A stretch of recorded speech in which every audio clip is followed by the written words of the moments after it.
Chapter 7 Epiphany. Ordinarily, the halls outside of her classroom echo with children's footsteps and shouts, but not this evening. Tonight, the tile halls ricochet with the tap of leather soles and the methodical click of high heels. Every semester they arrive, just past midterm and right before break. Parent-teacher conferences. The door to the classroom opens, and the exhausted educator looks over the couple that walks in. She hasn't properly met either of them before, since their daughter joined her classroom partway into the second half of the year. The woman is beautiful, long hair elegantly swept back into sleek, shiny waves.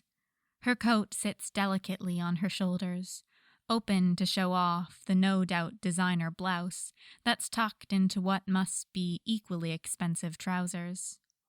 He's easygoing, where she is astute. His suit looks probably as expensive as her clothes, but the older, vintage style is infinitely more approachable on the attractive young man who's wearing it than her fresh off-the-runway ensemble is. At a glance, the teacher can see which one of the parents is no doubt driving their daughter's high-achieving academics. They're both rather tall, though how much the woman's intimidating heels that click across her classroom floor add to that is unclear. He'd open the door for her. They make a striking couple, if nothing else. "Mr. and Mrs. Newe?" she asks, offering her hand as they sit down. "Sure," the man says, shaking it with a smile. "I understand you're Lian's primary classroom teacher?" "I am," she says, sitting back down. "Lian is settling into the class well. Here's her midterm report card." She hands Mrs. Newen the paper. She doesn't even look at it, passing it instead to her husband, who glances down at it far too briefly for the amount of detailed questions he proceeds to ask her about his daughter's academics. "Well," she thinks as they leave, and the next parent walks in. Looks can be deceiving, after all. "That was enjoyable," Jade says as they walk out. "I don't think enjoyable is the term most people use for parent-teacher conferences," Jason replies, stopping to look at the artwork pinned to the wall outside the classroom. "What's not to like about someone telling you how excellent your child is for 20 minutes? "Most people don't get the same feedback, from my understanding." He finds the piece with Lian's name on it and admires it for a moment before continuing down the hallway. He doesn't point it out to Jade. "Lian has always been exemplary. I'll be taking her for the summer again, by the way."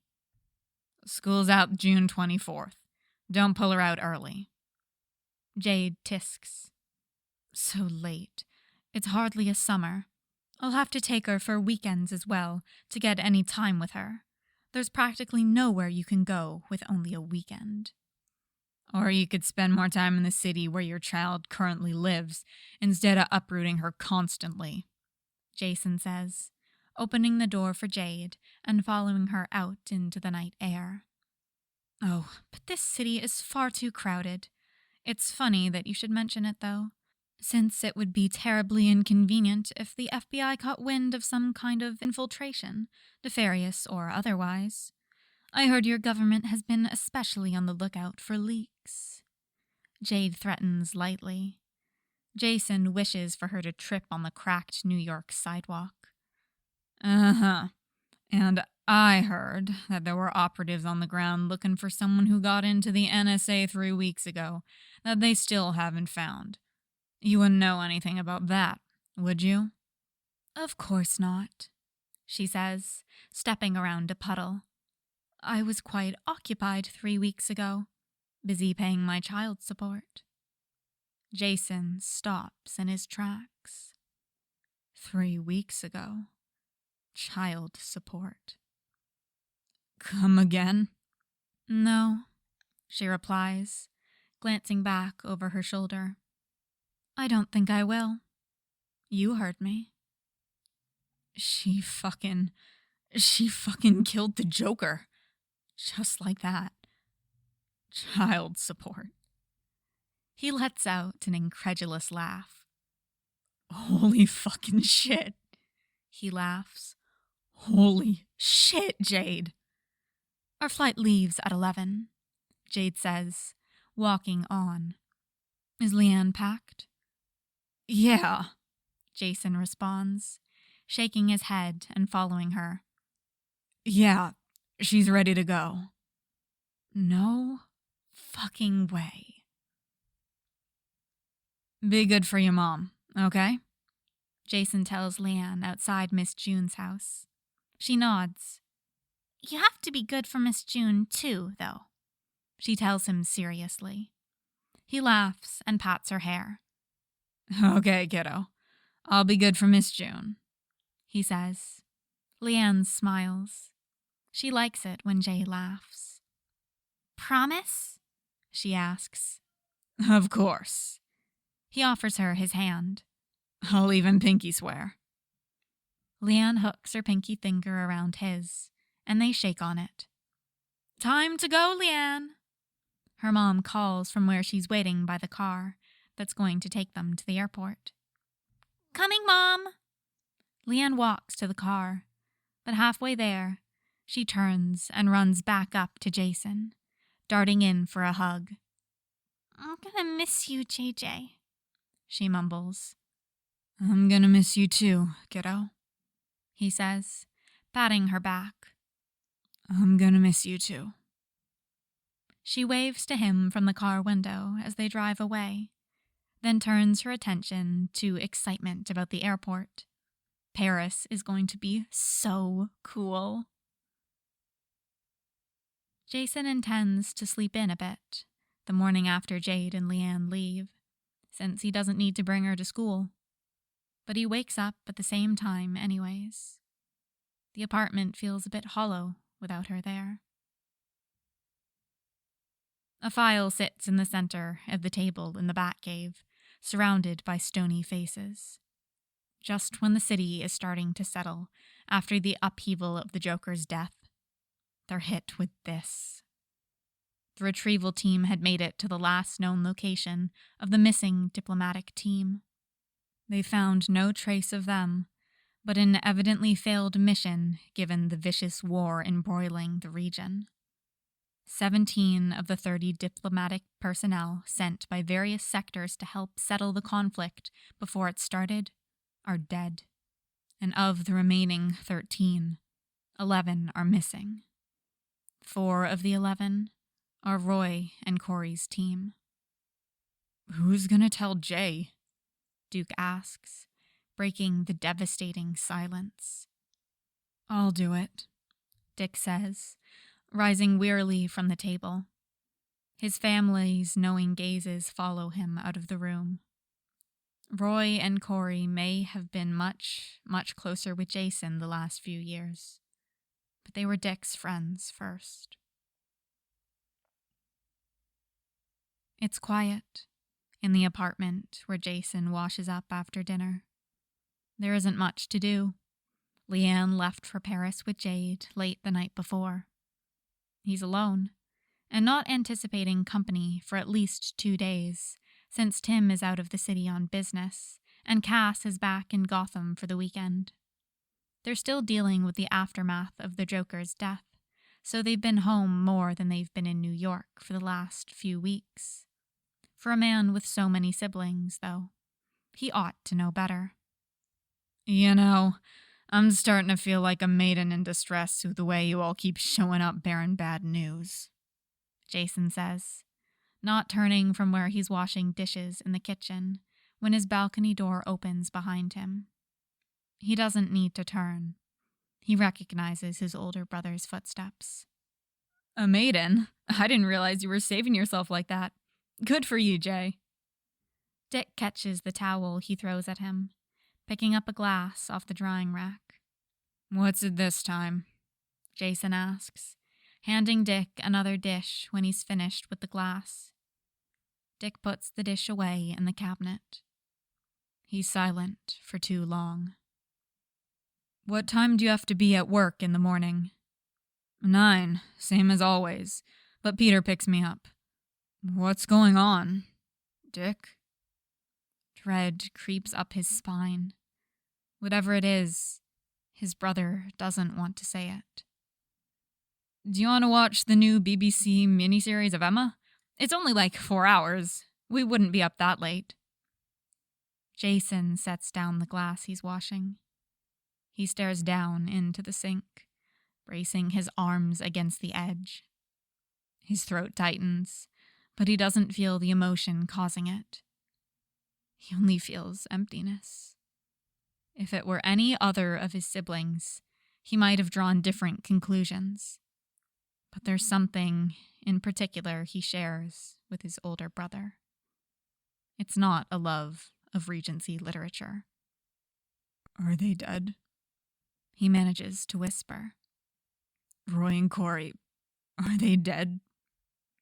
Dick sighs, dropping his head. I don't know, Jay. You wouldn't come here like this if something hadn't happened. The League is officially changing the entire team's status to missing, presumed dead at midnight. Jason closes his eyes. What did they find? Nothing. The entire sector is an active war zone. Things went downhill, and they went downhill fast. There's no sign of them or their ship, and none of the factions have claimed any involvement. But the situation... It's bad, Jay. It's really bad. He swallows thickly. With the weapons they're using, it could have been that they haven't found anything, because there isn't anything left to find. Jason turns around, sinking to the floor with his back to the cabinet, head in his hands. Dick joins him, on the floor and in his grief.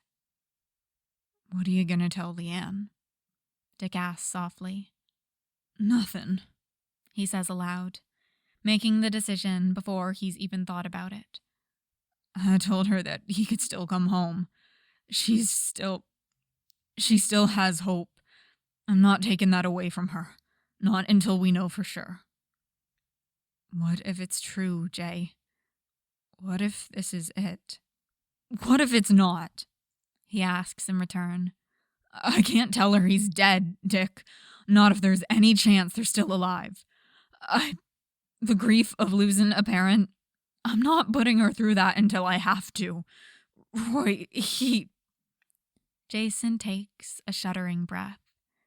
He would have wanted, I'm supposed to protect her, Dick. I've got to protect her, even from this, for as long as I can. Okay, Jay, Dick says. I'll tell the others. He moves over to lean against Jason's shoulder. Jason wilts, dropping his head to the side to rest on the top of his brother's hair. They sit together on the kitchen floor, sharing their silent devastation long into the night. Dick stays the night in Jason's apartment at June's, though neither of them sleep much. They rise with the sun, though dawn comes early enough that the time would ordinarily be in excess. Not this morning, though. Jason wallows in his despondent, miserable state for as long as he dares. He lets Dick make their coffee and drinks it in silence, staring out the balcony at the city Neal Caffrey loves. Dawn transforms the skyscraping glass of the city that never sleeps to the stained rose windows of a cathedral. Jason finds it in himself to be grateful that the sky is pink rather than red or golden. He doesn't think he could have handled it. Not today. Jason swallows the last of his coffee and disappears into the closet to dress. Bright, cheery, suave Neal Caffrey steps out. Looking sharp, Dick comments, from where he's still seated with coffee at the table. Jason certainly feels sharp. Sharp like the broken, jagged edge of a glass bottle that's been dropped onto unforgiving pavement. He tips his hat at his brother on his way out the door, but his mask slips as he grabs the handle. "Will you be here when I get home?" "Yeah," Dick nods. "I'll be here."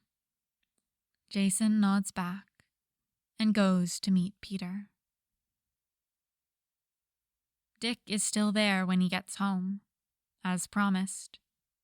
Jason doesn't tell him that he doesn't remember anything that happened at work that day.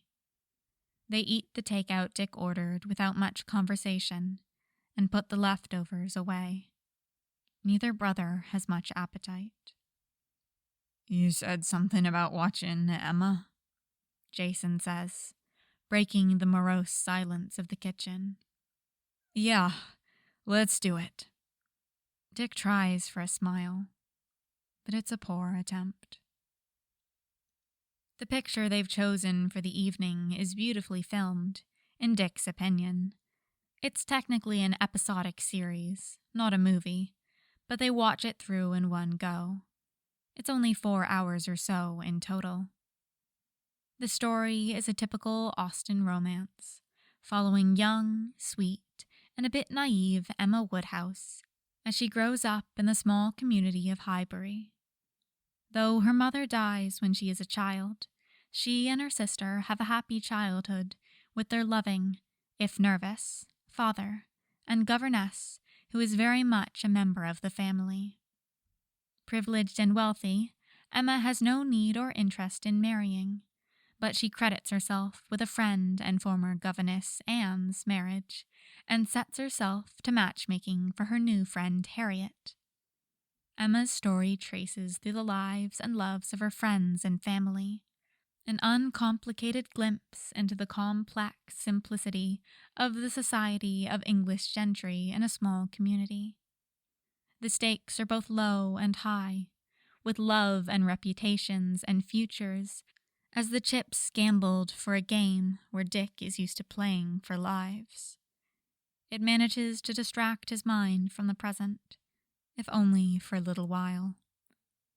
He lets himself sink into the story and cinematography, living for a moment in the soft greens and warm browns of the gentle hills and quiet lawns of the English countryside, instead of the painful, jagged Atlantic coast and her harsh cities that he's called home since he was 8 years old. Emma tries to get her new friend Harriet married to the vicar, only to be shocked and horrified when it turns out that he was interested in Emma herself. Poor Harriet. Her oldest friend, a Mr. Knightley, who has watched her grow up, scolds her for meddling and warns her that it will only cause everyone pain. But she doesn't listen. Their small community is tilted on edge by the arrival of a mysterious Frank Churchill, who Emma quickly becomes friends with. She wonders for a moment if she might finally be falling in love, but dismisses the thought. The little country ball they organize glitters with hopes and happiness. Dick agrees with young Jane Fairfax. It's an absolute fairyland. He finds himself starting to smile as Emma dances with Mr. Knightley, and they circle ever closer around the realization that the story has been telegraphing since the scenes of Emma's childhood. He can't wait for the final realization. It's going to be excellent. He does feel bad for poor Emma when she finally realizes what her feelings for her friend are, only to think he's in love with Harriet, and her meddlesome matchmaking comes back around to bite her again. The beauty of the Austen romance, though, is that he can always count on the happy endings that seem to come so rarely in his own life. It's no wonder his brother favors them so. Dick smiles as Emma and Mr. Knightley embrace in the garden, love confessed and happy endings secured.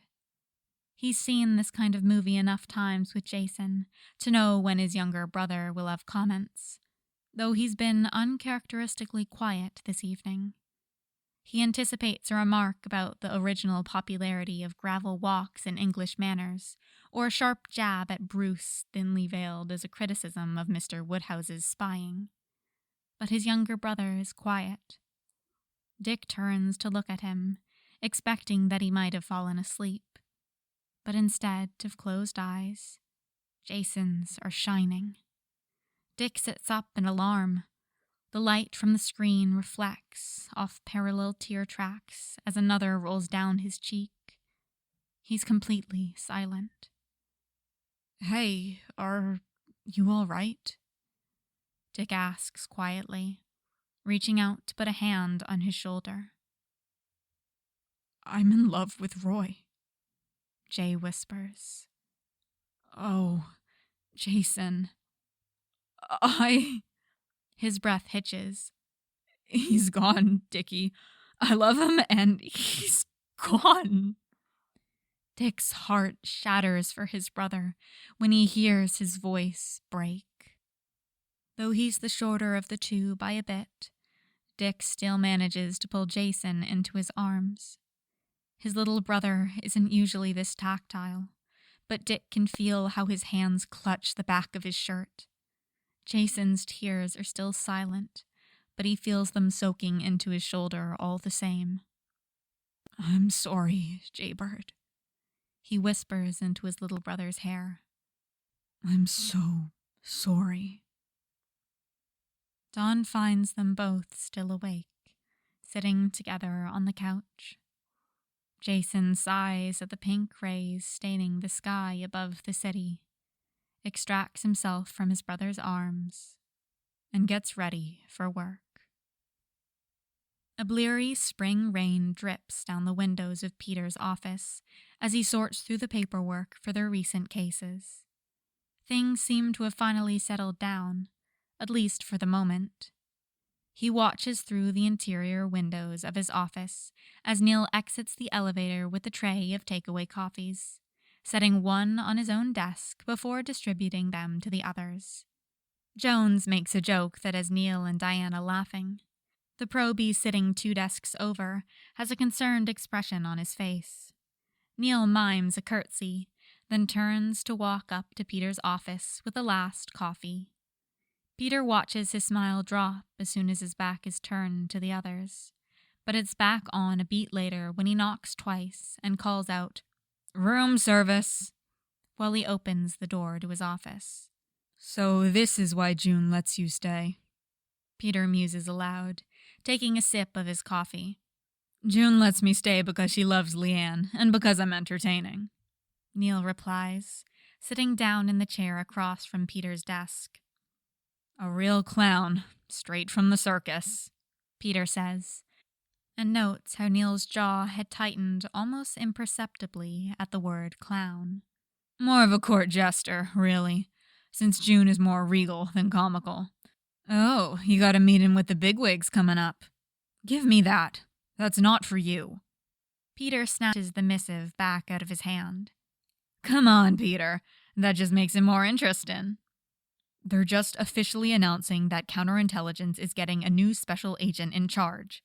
Everybody's known for weeks. Coffee runs over. Go get some work done." He shoos him away. Neal complains his way out the door, but contrary to his words, Peter thinks his posture looks almost relieved to go. Dick stays for another day and night, but he has to go back to his own life eventually. "You can do this, Jay. We'll get through it," he tells him with one last hug before he leaves. "Call me," Jason whispers. "I will," Dick promises. "We can do this."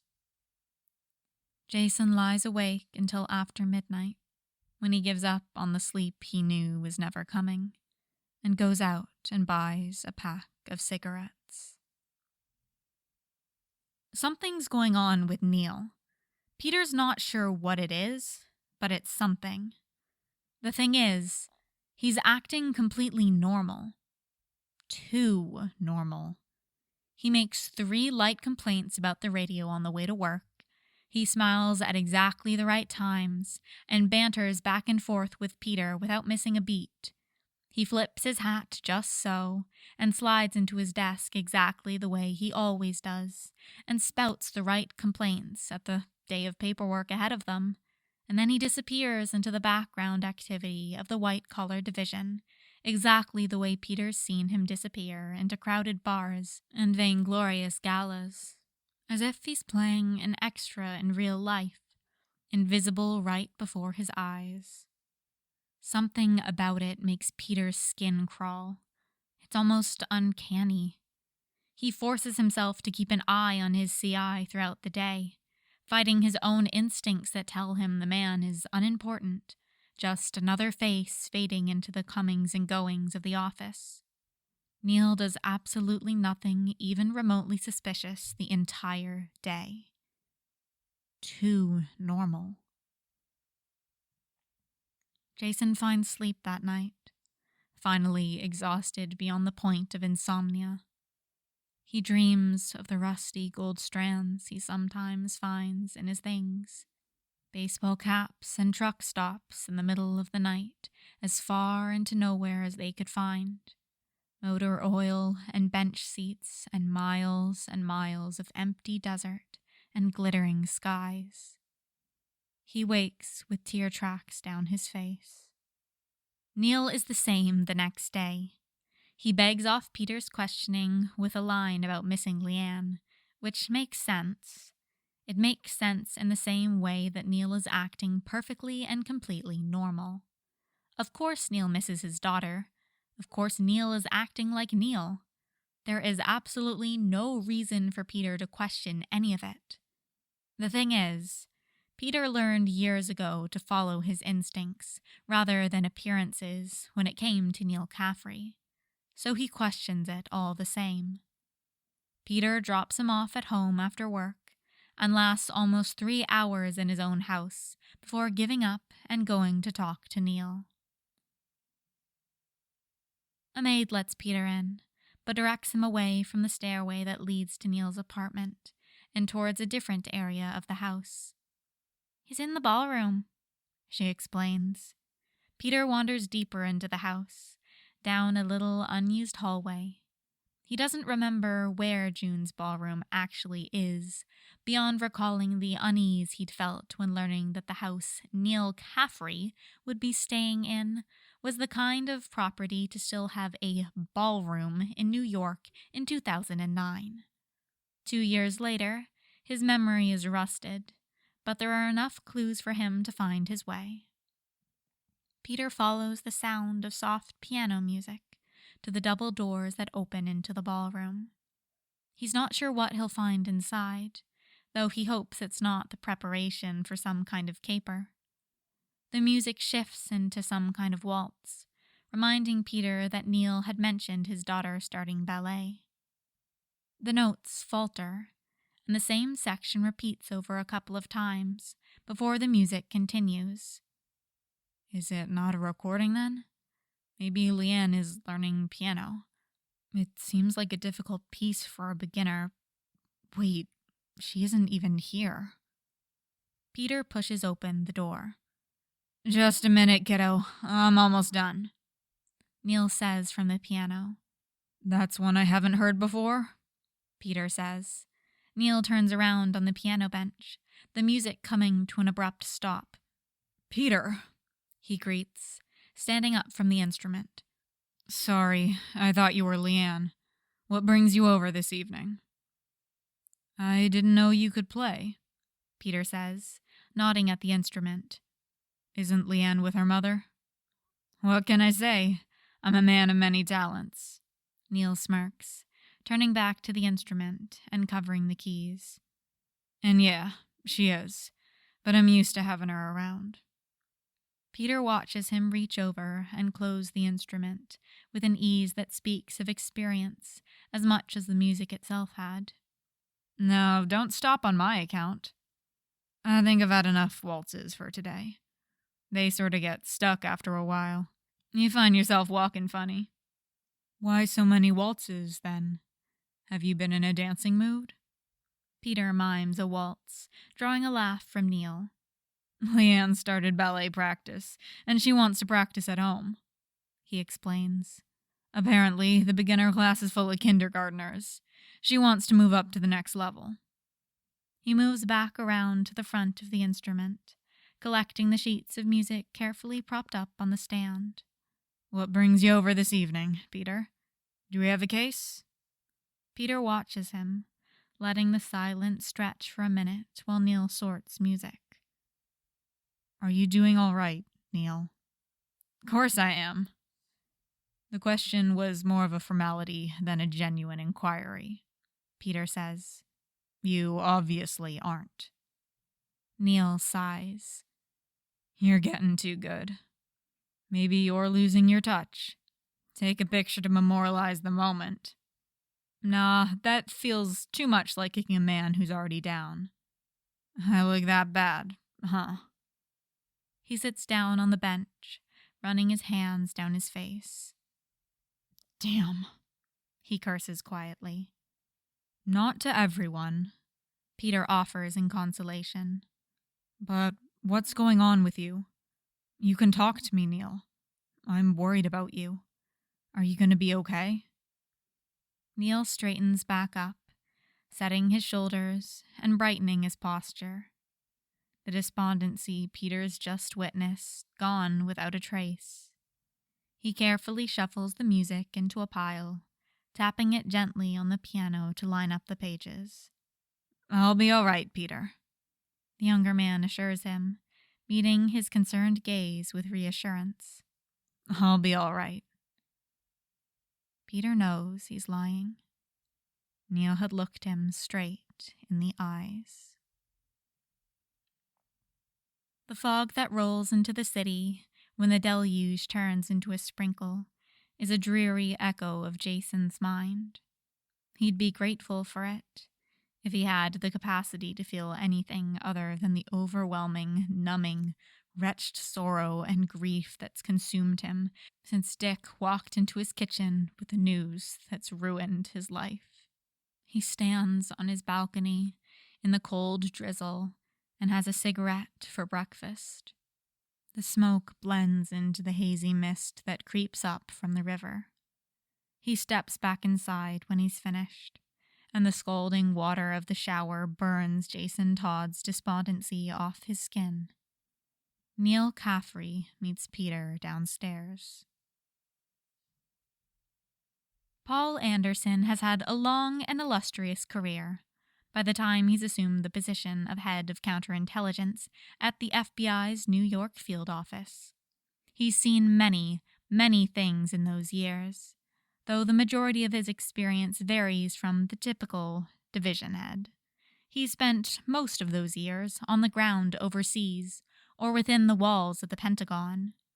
It's by no means unusual to make the exact same career change, though. So he's expecting that he might see familiar faces after moving to New York. Not this face, though.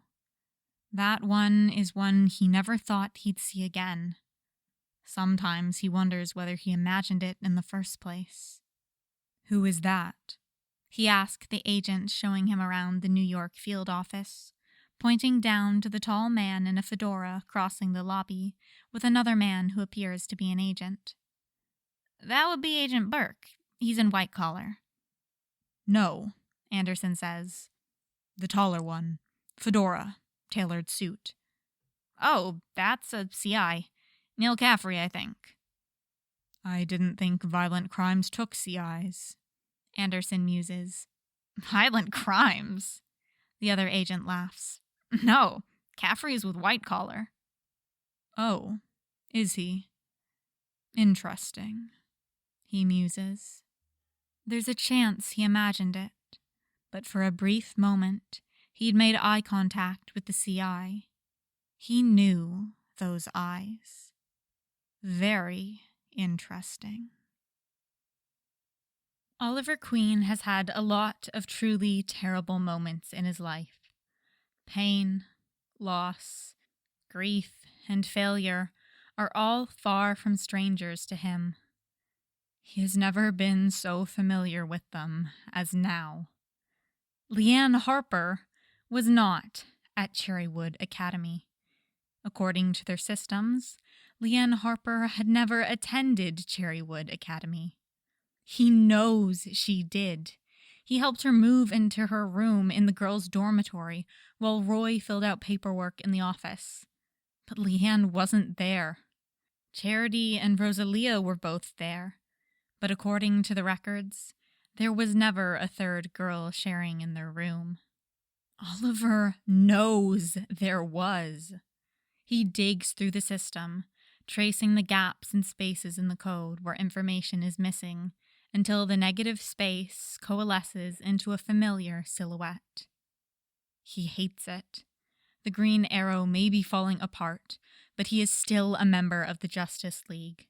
The same skill that earned him a place among the individuals entrusted with the protection of the globe find him a passenger manifest with 2 familiar aliases for a flight from JFK to Charles de Gaulle. Oliver is on a jet to Paris less than 2 hours later. He's lost Roy. His son is gone. He will not lose his granddaughter as well, especially not to the likes of Jade Nguyen. "How are you doing, Neal?" Peter asks on the drive home from work. It's been days, and he's been giving Neal space, but now he needs answers. "Oh, I'm fine. How about you? How's Elle? I bet it must be getting busy with summer approaching." "Summer is almost 2 months away, Neal." "Not for an event planner, it isn't. Everything gets planned ahead." "How's Lian liking France? You've always been a big fan, haven't you?" Peter tries to direct the conversation back to his friend's life. Neal is the master of distraction and misdirection, but Peter is determined tonight. "I haven't really heard from her all that much." Neal shrugs. "She sent me some pictures when she has internet at the hotel. I'm sure she's loving it, though. There's just something about Paris. Have you and Elle ever been?" "Elle has," Peter responds. "She visited in college." "You should go. Use up some of those vacation days you've been saving." "What vacation days?" Peter jokes, and scowls mentally. Misdirected again. "Look, I know something is going on with you, Neal." Peter tries a more direct approach. "Nothing is going on with me, Peter." Neal denies. "You're being paranoid." "No, you're obviously hiding something, and I'm concerned about it." "Come on, Peter. You don't seriously expect me to tell you every tiny detail of my life. I guarantee there are things you don't actually want to know, no matter how much you claim to." "Saying things like that is not helping." "Peter, no! You have to tell me what's going on. The new head of counterintelligence scheduled a meeting with me tomorrow. I have to know what's going on with you to answer whatever he's going to ask, Neal." Peter glances over at his passenger, but Neal is staring straight ahead. "That'd be Anderson, wouldn't it?" Neal says after a few moments of silence. "This has nothing to do with him." "I'll be the judge of that." "Look, Peter, it's really nothing for you to bother about. Just personal stuff." "So there is something going on," Peter says, flipping on his blinker and making a turn. "Again, it's personal. And you agreed to your personal life becoming my business when I agreed to let you out of prison. Neal Peter Caffrey. Don't think I forgot about that. I need to start getting clear answers if you want me to be able to look my superiors in the eye, Neal. And the threat of your superiors is supposed to be a good motivator for me to open up about my personal life?" he challenges. They come to a stop at a red light. Peter reaches into his pocket, fishes out his badge, and throws it over his shoulder into the back seat. It hits the rear window with a thud. "That was dramatic," Neal says. "Talk to me, Neal." Please. His passenger sighs. I just got some bad news. That's all. Lian? Peter asks immediately. Neal shakes his head. A close friend of mine is missing, he finally admits. It's not looking good. It's looking pretty bad, actually. What? For how long? Months. Months? When was it reported?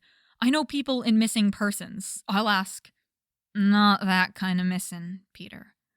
He's missing in action. Oh. Yeah. Where was he? What's his name? I can't tell you that. Peter turns his head sharply to look at him. What?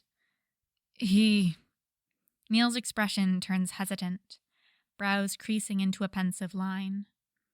He works a very specialized job. I don't think I'd technically be supposed to know, but there were extenuating circumstances. What kind of... Please don't ask me, Peter. Neal cuts him off. He falls silent, stealing glances at his passenger. His instinct is, of course, to push. He doesn't just want answers, though he definitely does. He needs the truth from Neal in order for him to be able to trust him. How can he trust him on big, important things when he's constantly omitting things and concealing the truth, if not outright lying about the small things? How can he trust Neal on a string when he won't even tell him his friend's name?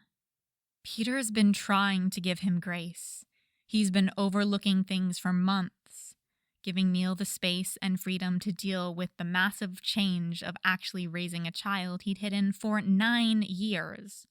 But every little thing adds up eventually, and Peter's scales are finally starting to tip from friend and partner to FBI agent and handler. And the worst part of it is, he doesn't even want them to. He doesn't want Neal to mess up. He doesn't want Neal to fail. He wants Neal to finish his time with an exemplary record and live a good life and raise his daughter and give her the childhood that he's increasingly becoming aware Neal himself never had.